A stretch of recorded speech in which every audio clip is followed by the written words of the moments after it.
Mini episode 1459 of the FDH Lounge is brought to you by Sportsology, delivering unconventional columns and webcasts about sports, TV, music, movies, and more. Follow them on the web at sportsology.com. The FDH Lounge. You'll want to schedule your life around it.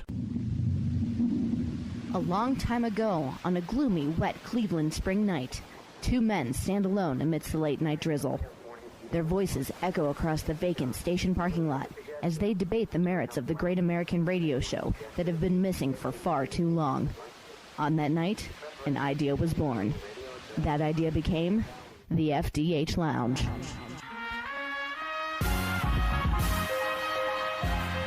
Welcome to the FDH Lounge. Hello, everyone. Welcome to FDH Lounge mini episode 1459. You have two FDH Lounge dignitaries here, two originals, Rick Morris and Chris Galloway, and we're going to be going through the on-field aspect of the Browns' acquisition of Deshaun Watson, which is one of the biggest trades in the NFL in recent years. We're going to be getting into that.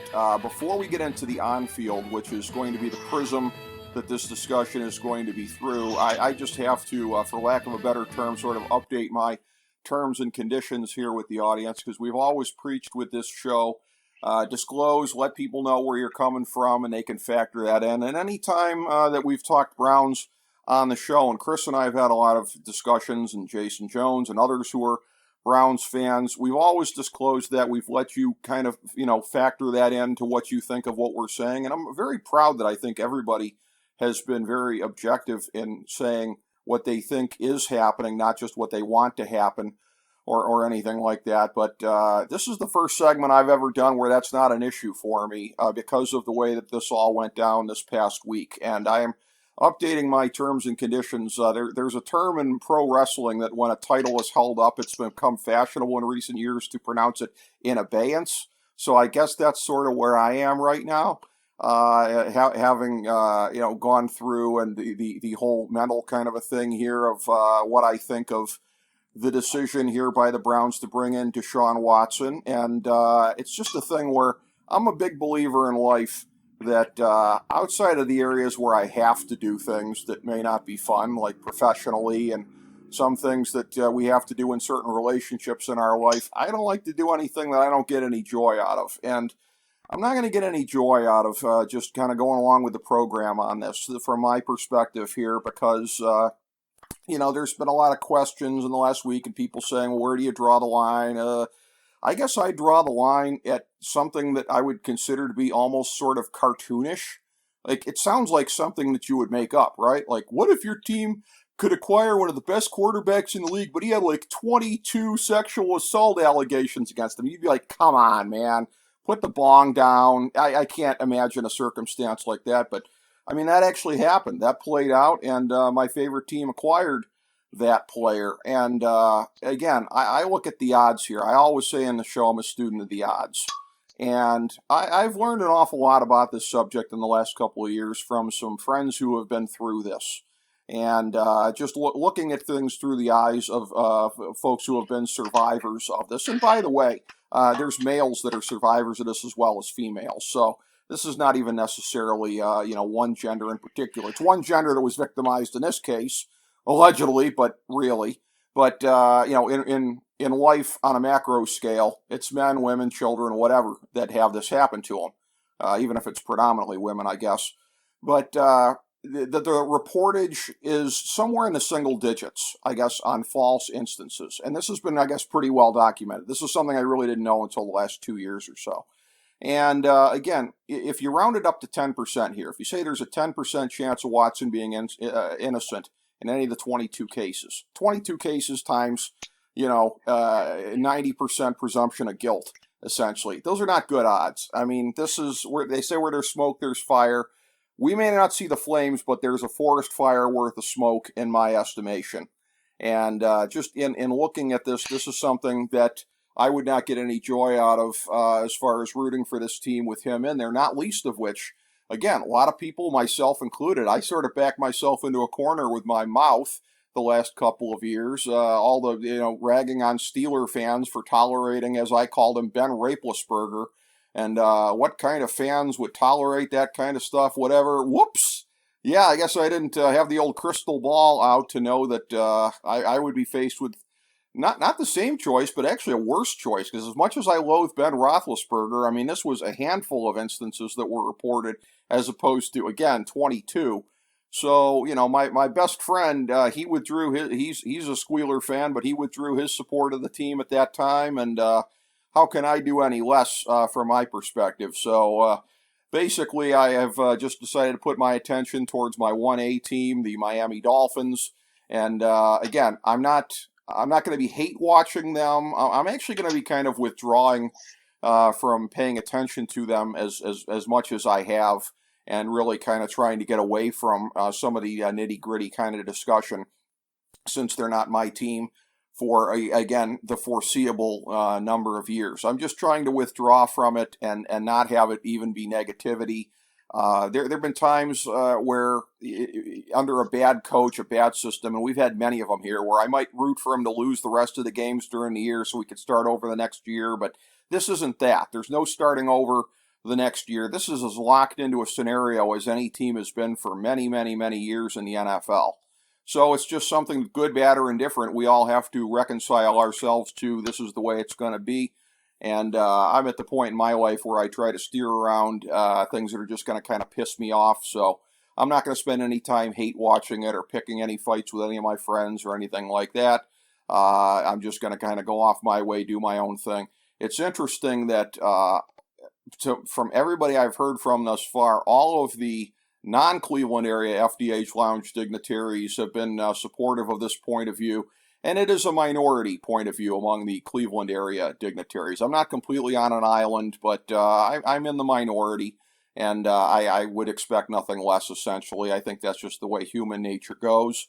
When the big shiny toy kind of gets dropped in here, a lot of, I mean, look, it's you think I don't wish I could be rooting for the Browns right now when they could be on the verge of a Super Bowl in the next couple of years? And basically, by the way, I think we'll win one now in the next couple of years, because it would be the most Cleveland Browns thing ever to win a Super Bowl at a point in time when there are a lot of people that just can't get behind it. And nothing could probably epitomize this franchise more than to have something like that happen. So I fully expect it to happen in the next couple of years, not this year to be sure, and we'll be talking about that as we get into the on-field. But as I reach out to make the tag to Chris Galloway, I know he has some introductory remarks on this himself, on what he sees as far as the off-field before we talk on-field. Well, I want to start by verbally, just like on Twitter, go ahead and denoting this for @freezing-cold-takes. So this can be pulled out later to be rubbed mercilessly in your face. Okay. Here's my take on all of this. Browns fans that are whining and complaining will slowly start crawling back to the team that they have always loved. And that's because winning, as you know, it cures much. I would suggest that Steelers fans with Ben Roethlisberger's situation was far more. It was a great example. It's actually the perfect example. And you can say that this is a worse situation. And again, this is where you get into the degrees of sexual assault and or sexual, I should say, impropriety or inappropriateness. Ben Roethlisberger was directly accused of flat-out grotesque rapes. And again, Watson has been accused of inappropriate behavior, i.e., on a table for a masseuse. And I'm not in any way, if those things are shown to be likely to be true, I'm not making any excuses for it. Certainly not as a girl dad. I'm not, and clearly there's things in his behavior in terms of how he engaged these masseuses that certainly are a red flag. But I would say several things to this. One, the grand jury was provided, in essence, 22 opportunities for some data point to be able to provide to them the ability to press criminal charges or to allow an indictment to go through. And if you know anything about grand juries, it's an extremely low level threshold in terms of what you need to show in order to get an indictment or to have charges pressed. It is not a high threshold. The fact that there were 22 bites at that apple that produced nothing out of the grand jury is interesting to me. And I don't think it can be just completely dismissed as being nothing. Now, all of that being said, if he's shown to have been engaged in this activity, it's absolutely disgusting. Clearly, something occurred in terms of his behavior that you and I agree is beyond inappropriate. The other thing I'm going to say is this. The national media is really enjoying eviscerating the Browns right now. But we learned today that there were somewhere between 13 and 15 teams interested in Watson. Now, I know you would say, well, that just shows that the league's morals are universally bankrupt. Yes.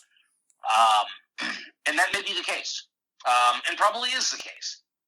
Certainly the league has shown through the years to be highly, morally bankrupt in many areas. But it is interesting, much like the grand jury non-indictments, that there were that many teams that were interested in impugning themselves or what have you. So while the press is enjoying eviscerating the Browns right now for their moral, lack of a moral compass, as they see it, there were apparently 12 to 14 other teams that were hoping to be in that spot. So, and again, if these things are true, it doesn't obviously exonerate anybody in any way in terms of choosing to make the signing.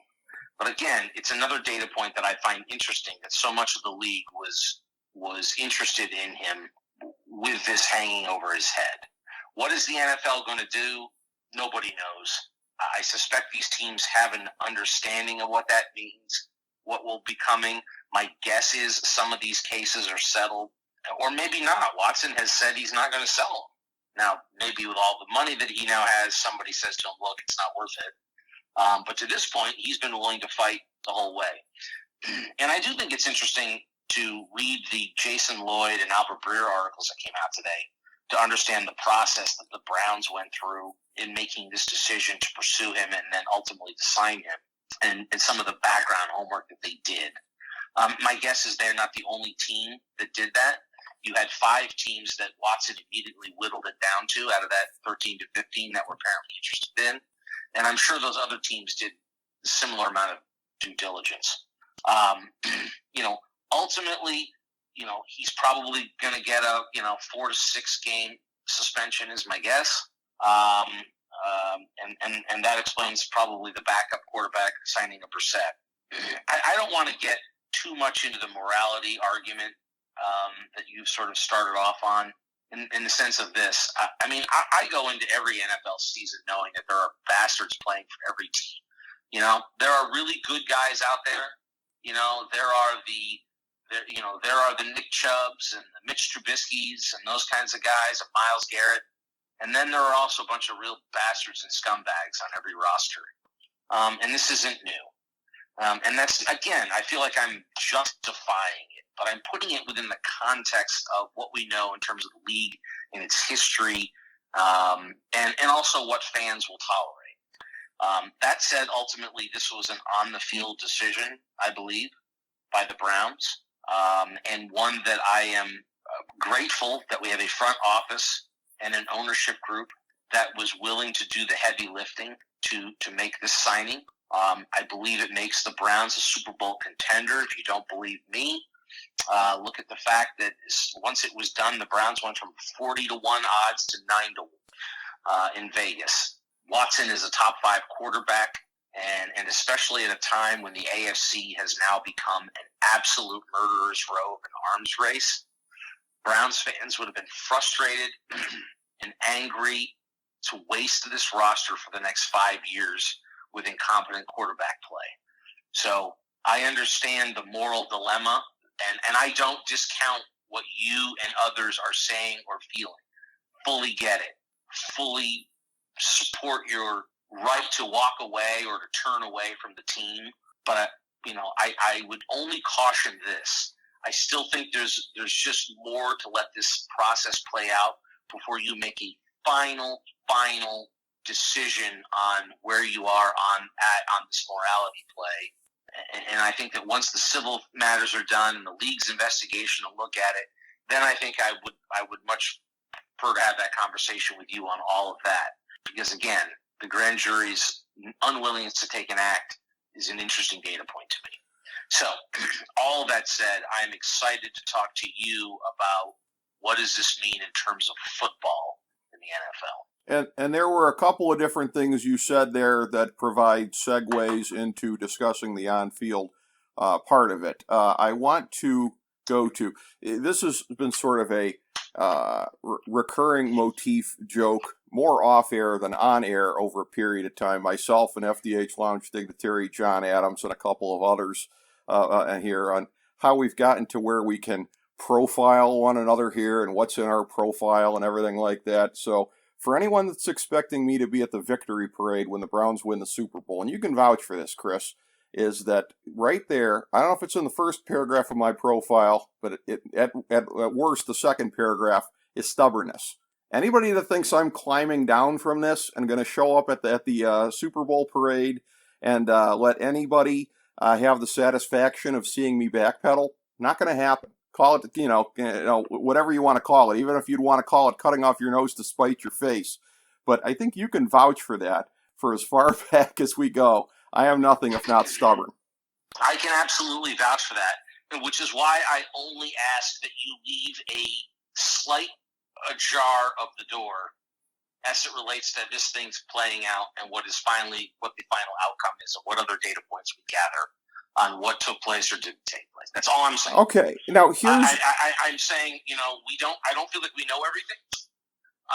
And I don't feel like, we have full clarity on this. I think we have accusations, and they are serious and awful and ugly. Absolutely. But I think it's interesting that we had 15 teams that looked at it and said, yep, I don't think there's as much there as people think there's there. Well, they thought they could live with it in terms of a PR hit. That's not the same thing as not believing it to be true. That's where the Browns. But I think there are some teams that probably that was how they look at things. But I also think that there are a lot of teams, and I'm going to put our front office in that I don't believe that Andrew Berry and Kevin Stefanski are morally questionable people. And so I'm saying they are, in some ways, yes, it's rolling the dice, but they are also, after looking at a situation, have decided that they were comfortable in moving forward.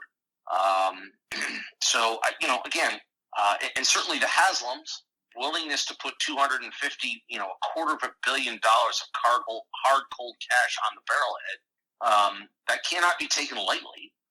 We're also in a comfort level. So again, I'm just saying, I keep wondering, and I'm sort of wondering aloud right now on this show, is what else is to come forward in terms of data points. Well, before we fully, and I say to you as a Browns fan, and as a stubborn man, to say, leave that door slightly ajar so that if there is at some point a reason to walk it back to some degree, you can come on this show and say, well, here's the data points I didn't have, and I can walk this back. All right, that's all. And That's I'm gonna tell you what I think about that, and I'm gonna go back to what I said before about the law of averages, and I'll agree with you. There's not a 0% chance that I'll do that, but it's probably less than 1% because I think it would require such a mass discrediting of all of these cases as to be statistically untenable. That's what I basically believe at this point. The whole thing of if there's smoke, there's fire, that, again, that there is this much that has gone awry in terms of the accusations. And by the way, and again, the statistics that I quoted before, that's not to say that it's not a tragedy that every time a man is falsely accused. And anybody that makes false accusations on something as life-destroying as that ought to burn for it. No question about it. But again, statistically, there's a lot more guys walking around who've gotten away with sexual assault than there are guys who were unjustly convicted. And I don't think it's even close in the percentages of this because it's so hard to prove. This kind of thing is hard to prove because there's not, what I'm about to say is not very PG here, but the very nature of it may not be much in the way of, shall we say, secretions.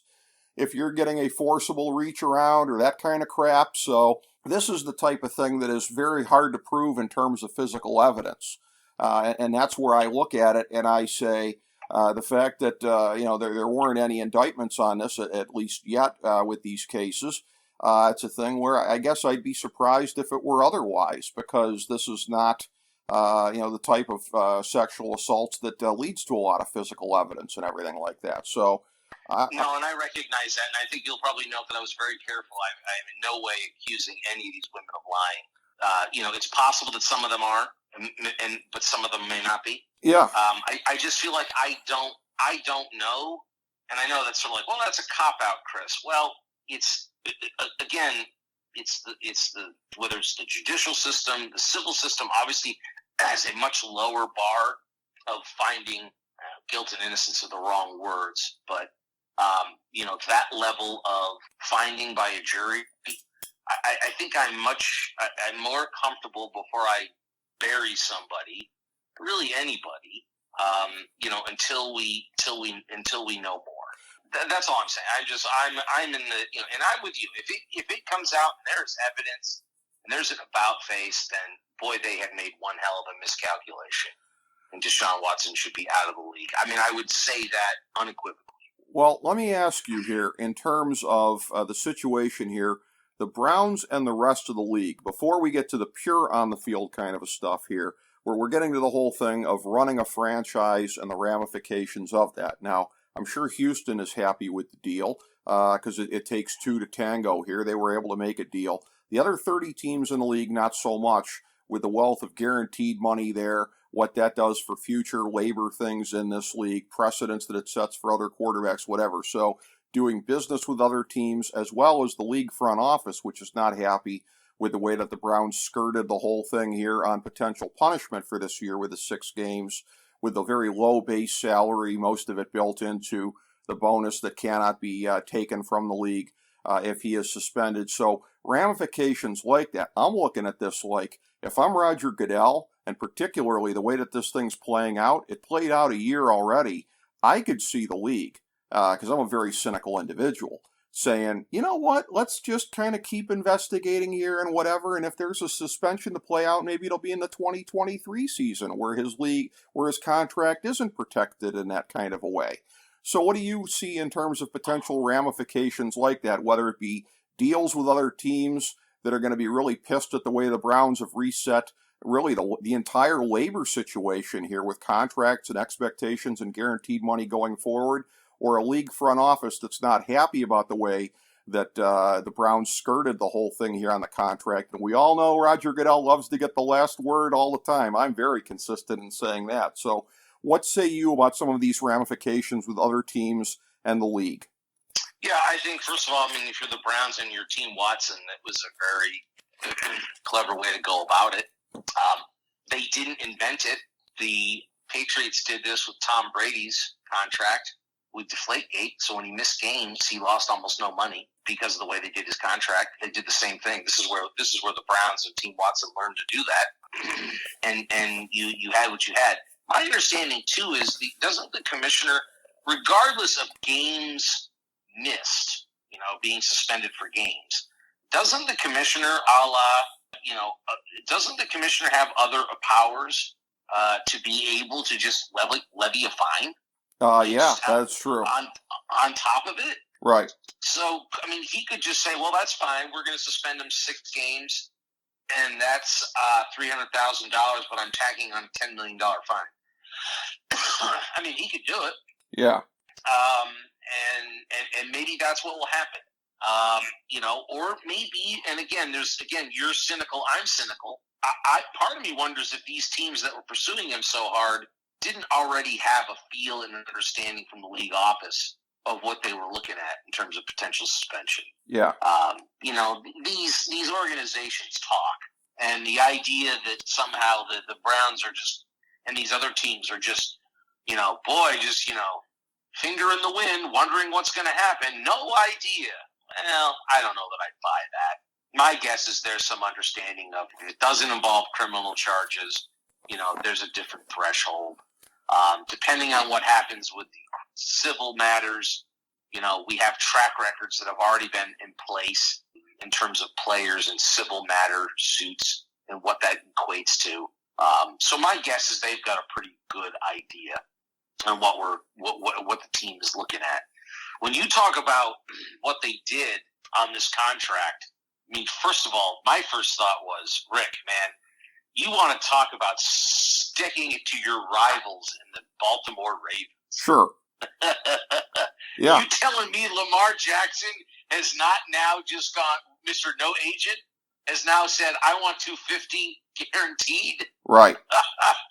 And they're already, in cap struggles. So I just got to think that, we just kind of stuck it to the Ravens, right? Because he's the first guy that's going to go, well, hello, guaranteed money. But honestly, they could be frustrated by it, but let's be honest. Rodgers hit 150, Mahomes is 141. This is where the league is going for great quarterback play contracts. Oh, you want me? It's all got to be guaranteed. We are already well on the way there. Now, the Browns certainly took it to another level, but, the league was already racing there with the last few contracts that we saw. Well, so they may not like it, but they're there. I mean, they're there. I mean, what are the Chargers going to do with Herbert, right? When that moment comes. Yeah. Bengals and Burrow. Bengals and Burrow.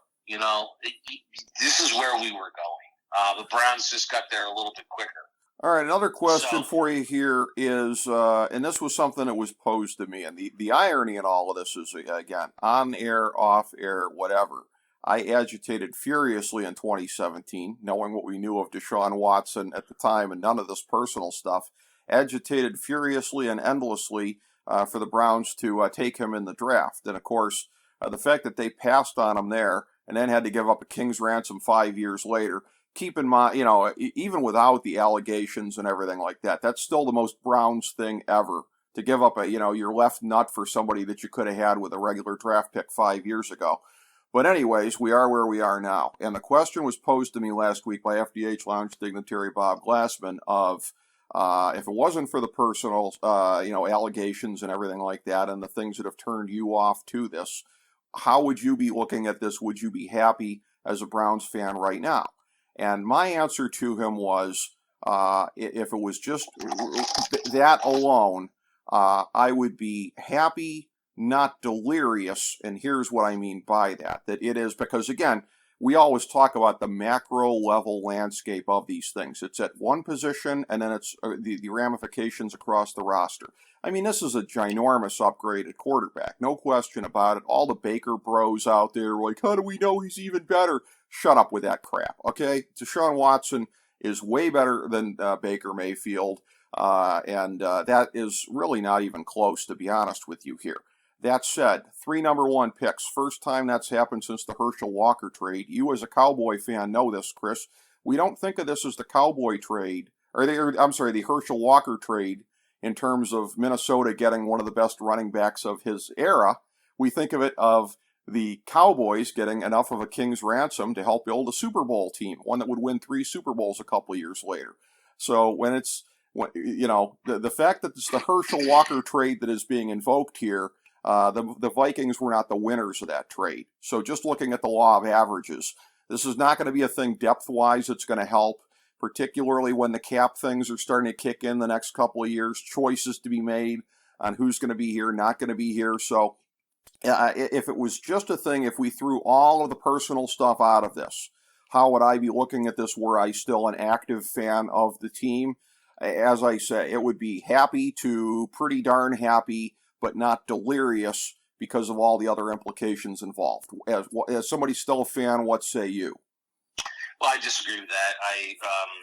And here's why. First of all, it hasn't happened since Herschel Walker. What are you talking about? It happened last year. The 49ers gave up 3 number 1s to get Trey Lance. It wasn't 3 number 1s, was it? Yeah. Well, it wasn't all of their number 1s anyways. They gave up one of the ones, I think, for Miami. So. Well, whatever. They gave up 3 1s to get a guy who may or may not ever pan out for shit. Okay, but it wasn't all their number ones is the thing. Herschel Walker was the last time it was all your own number ones. This is Ted Steffi and us. They gave away players then to Burno number one. What's the difference? They gave up 3 first-round picks to be able to, for the opportunity to draft a kid who played 2 games in 2 seasons at 1AA. Yeah. So it shows you how important in this league now today, since the Herschel Walker trade, how much more important quarterback is. Period. Yeah. If you don't have one, you don't have shit. And to your point about the Baker Bros, look, we all wanted Baker to succeed. All of us. You know, he was not our choice in that draft. I think you and I had him probably ranked 3rd or so. Yeah. But we both said that, well, you know, if he was 6'3" or 3 inches taller, you know, he would be the consensus number 1. And I still believe that would have been the case.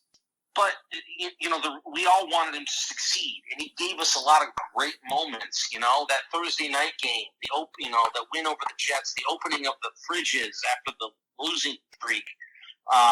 The playoffs, the win over the Steelers on the road, we have to be very thankful to him for all of that. He did help change the culture in Cleveland. He helped turn things around in terms of the fortunes of the franchise. But it became very apparent last season that he was not good enough to get it done for this team. That we were attempting to build a super roster around him to try to carry him. Yeah. And I know that hurts Baker fans. And after 2020, I wanted to believe that last 7 games of the season in the playoffs where he finished in the top 10 and all these statistics, and I thought, boy, he's finally turned the corner. And we were all excited. We were all on board. And then last year occurred. And I know we talk about the injury. Oh, it was the injury. He only wasn't any good because of the injury. Nonsense. I watched those games week in and week out. You know how many times I would text you. Yeah. You know, I saw lousy footwork. Yep. Lousy footwork again. That's not the shoulder injury. And I questioned and I asked you, what has happened to the quarterback coaching? What is going on? Yeah. How is it that was a focus in 20, but then we get into 21, he has reverted back to the sloppiness of 19 and how awful his footwork was with Freddie Kitchens and how bad inaccurate he had become.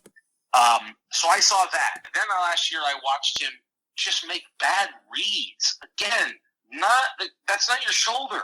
That's that thing above your shoulder. Yeah. Between your ears. And he was not. So it was telling me that this is a guy that either wasn't being coached properly or was not putting in the prep work or something. There was some disconnect because he regressed badly. So on the one hand, I'm like, I feel like we should never forget what Baker did for the franchise because he brought us legitimacy. He got us a playoff win in Pittsburgh. You know, we ended the streak on that magical Thursday night. I was at that game. It was amazing to be there. And I liked the kid personally. But it became so painfully clear to me last year that he wasn't going to be the answer for this franchise to take the next step. And that's what it's all about.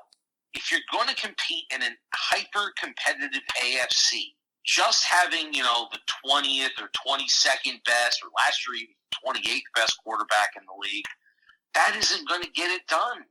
And so when you talk about the price that you have to pay, and those 3 number ones, that's the price you have to pay. The only thing I will say about that, beyond that, Rick, is I'm just thrilled that somehow there weren't players involved too. That we didn't have to give up Denzel Ward or Greg Newsome or JOK, because we all know the Houston Texans wanted young defensive talent. They're looking for it, right? And we've got it. And somehow we didn't have to give them those guys. Thank God. Thank God. So to me, it's worth it because what we're already seeing in the reaction and around the league in terms of the players. And at the end of the day, this is who matters. And this is why this front office now has massive amounts of street cred. What did you see? You gave up those picks and you got Watson. Now what do you see? Landry potentially wants to come back. Okay? Now we could talk about his fit within the scheme. I have some issues with that. But Landry wants to come back. Now you have players openly talking about Clowney. Now, maybe I will come back. It opens up a bunch of things, and here's why.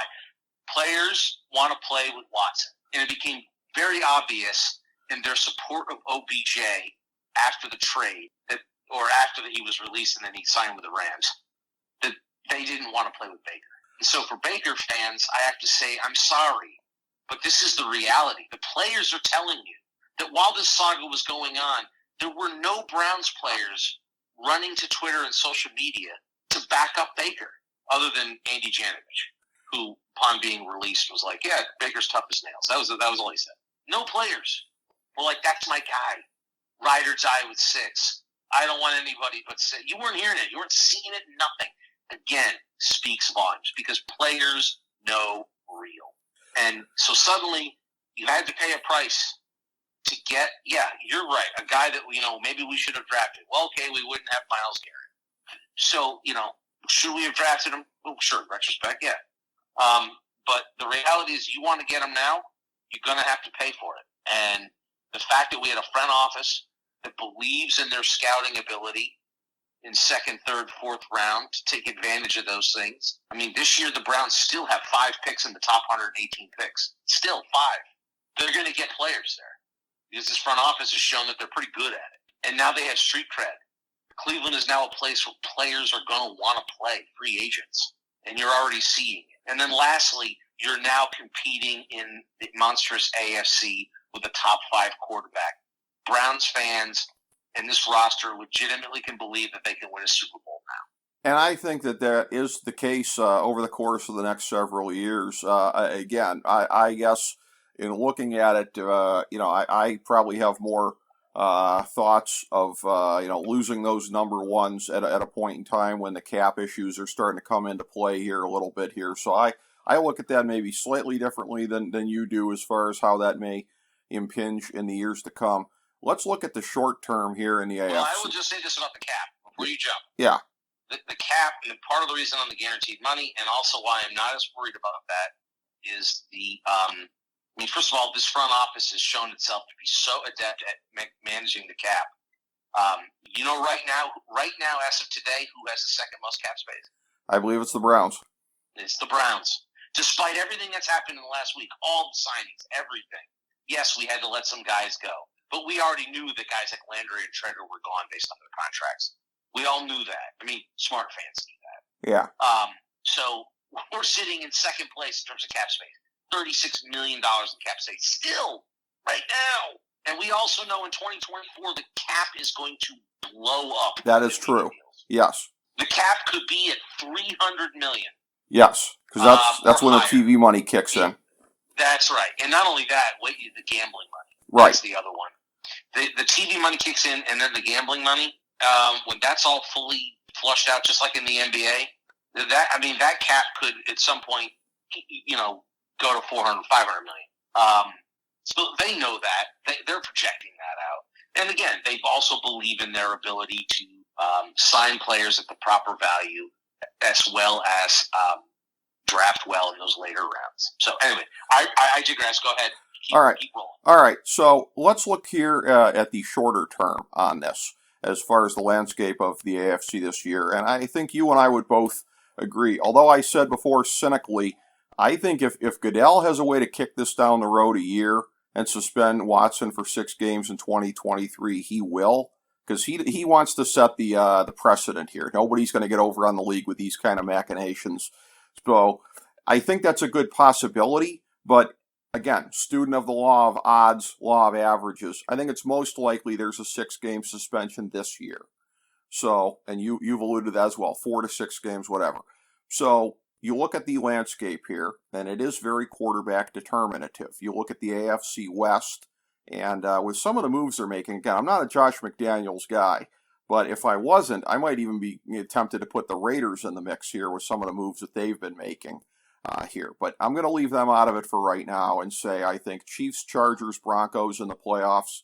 You got to take somebody coming out of the South here. I guess it'll be Tennessee again. I don't think there's any. I mean, the Colts with Matt Ryan. That happened today. Well, yeah, that happened. Well, I guess they're at least. I would put them sort of and more. There's word that the Colts are potentially interested in sending Julio up there to pair back up with Matt Ryan. Well, and I would more so kind of put the Colts on another tier here down, along with, as I say, my Dolphins here with the Raheem Mostert signing and whatever.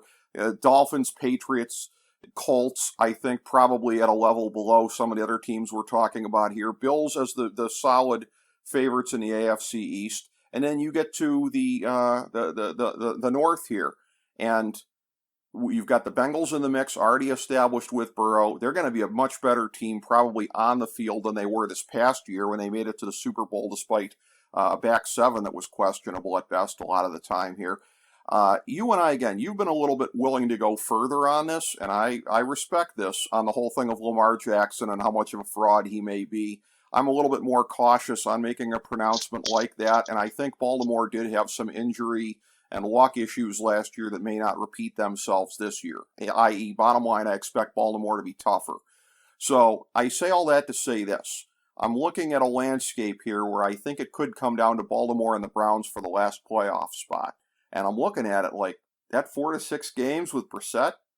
Again, I think it's more likely than not that they would be narrowly on the outside looking in this year because of that, because it is such a tight competitive landscape. And again, as I say, you mentioned the Colts in there too. I'm not even putting the Colts, the Patriots, and the Dolphins in the mix. I'm just having a conversation among the 7 teams that I think are the most likely and obvious to be contenders. And out of those 7 teams, the Browns are the one looking at having their star quarterback out 4 to 6 games here. So I think that the future on the field is especially bullish, all things being equal, and no lasting ramifications coming Watson's way, all things being equal. I think very bullish for the next several years, but I think 2022 it won't be as much because those 4 to 6 games is huge. That's a huge chunk of a 17-game season, Chris.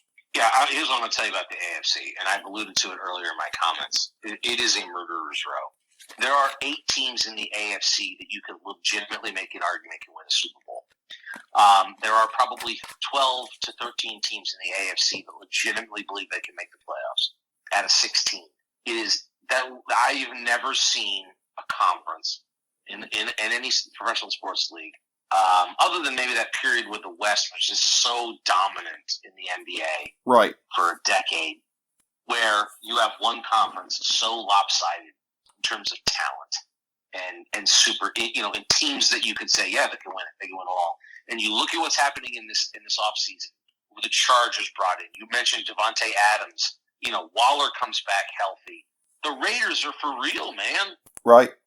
Again, assuming Josh McDaniels has learned something from his time in Denver. Assuming. Assuming. The Raiders are for real.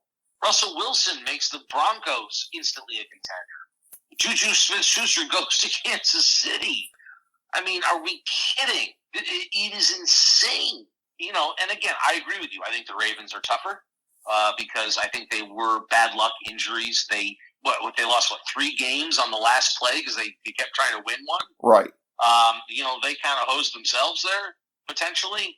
I mean, I still applaud Harbaugh for having the stones to go for those wins. I wish more coaches did. But all that being said, the Ravens are for real. Even with my issues with Lamar Jackson, they've proven they can win football games. Right. The Steelers went to the Super Bowl with a broken down old Ben Roethlisberger and a suspect offensive line. Right. They still went. And, no doubt that they're going to draft again on that offensive line to try to strengthen it. And say what you will, I would argue that right now, Trubisky's a better quarterback than Ben Roethlisberger was last year.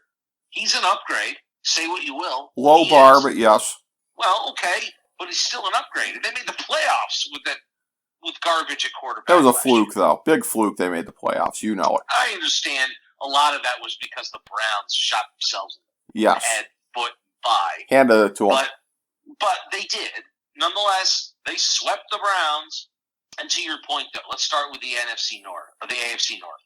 Okay? You've got the Bengals go out and they go, well, we're going to protect Joe. They sign 3 offensive linemen.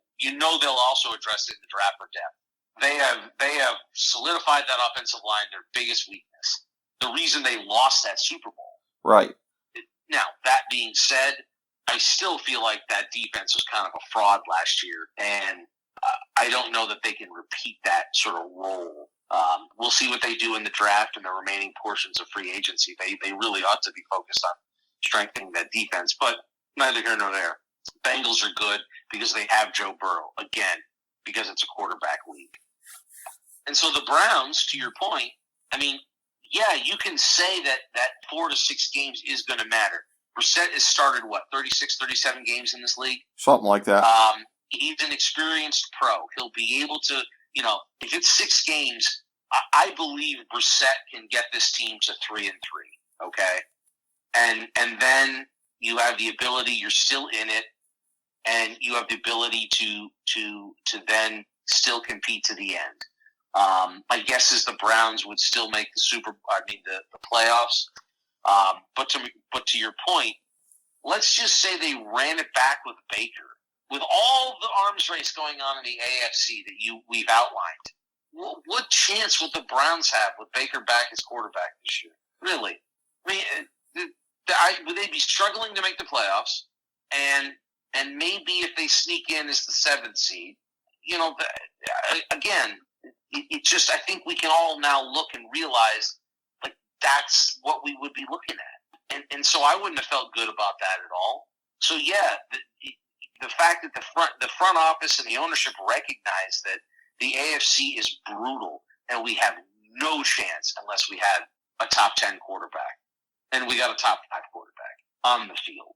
His personal failings aside, he's a top 5 quarterback. That makes this team instantly competitive. Maybe in this year, if there's a 6-game suspension, it trips us up. That could be the case. But I also know that with Baker, we would have stood no chance in the AFC. None. Now, the one saving grace of last year, we get to play the 4th place schedule, buddy. True. Yeah. True, Dad. We get to play the 4th place schedule. So maybe we have a chicken edge over the Colts and some of these other teams, ultimately, when it comes to getting into the playoffs. I would still say that I think the AFC North with Watson is now wide open in terms of who's going to win it. Clearly Vegas likes the move. They know about a potential suspension or not, and they moved the Browns to 9-1, 4th best in the NFL. Well, that's another interesting data point.